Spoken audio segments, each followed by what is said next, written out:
Okay, Allahu Akbar.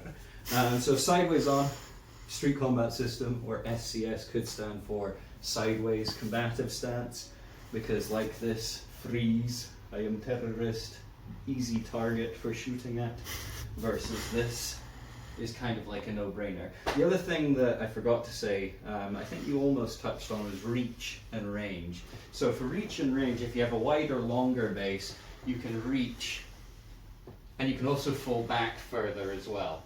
The other thing is my head goes up in an arc and down in an arc if I do this. And if I turn as I do it, I can cover my head completely. In boxing, if you go like this,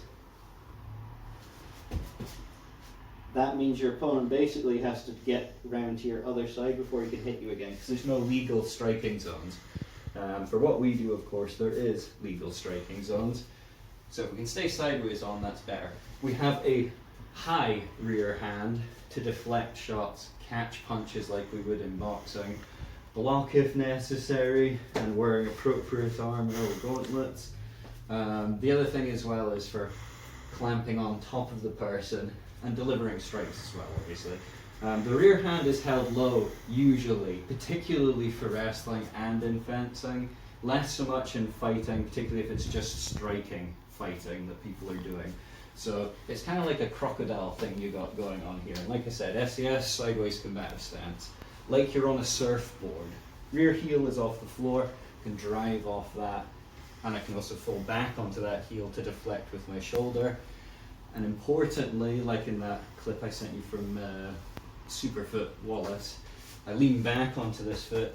I'm almost pointing this foot away from the target, so if somebody grabs my leg, I can then try and run from that. But I can also pick up my strong leg and stomp to the knee, or stomp to the torso if I feel flexible and I'm being fancy. The liver is a better shot, obviously, but the knee, hard to defend, harder for them to catch it, yada yada yada. The other thing is having a low lead hand for striking means you're striking, particularly if they've got a close high guard, you're going to be under their peripheral vision, so it'll be hard for them to see those sneaky stabs coming up, particularly if you don't telegraph and throw bombs like an idiot. So all the important things about the sideways stance. And we always aim to circle to the back. If somebody is left side forward, we'd probably want to circle that way. So if my opponent was left side forward and he was throwing jabs, and most people stand left side forward and throw rear hands, I would circle to the left if possible. An intelligent wrestler, if they're right side forward, would probably put his dominant side forward, so in this case, I would circle to the left. So, these are the things that I want. I also want this long base and the ability to bend my knees and drop my shoulder, to push hard and wrestle into the target. Okay, so these are sort of the basics of stance and positioning. The other thing is my rear leg can move independently of my lead leg, which can be standing on Bob's hovering foot. And also my lead leg can move independently of my rear leg for balance, for stepping around my opponent, mostly just to avoid getting thrown around, because if we are moving around a lot and spinning each other, that turning of the foot to put down and suddenly catch your balance is essential. So there's a lot of similarities to dancing, there's a lot of similarities to matadoring.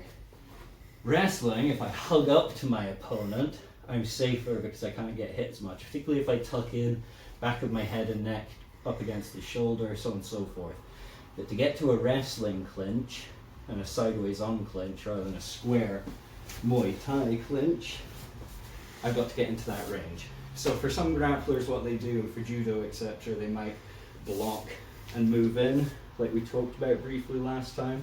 I find one of the highest percentage things to do, rather than do this, which is what they do in BJJ and certain things, is to fence one side forward, work on a single wrist grab, or two hands on one wrist grab, and then from there try to turn and circle to the back, turn and circle to the back, or keeping ourselves covered,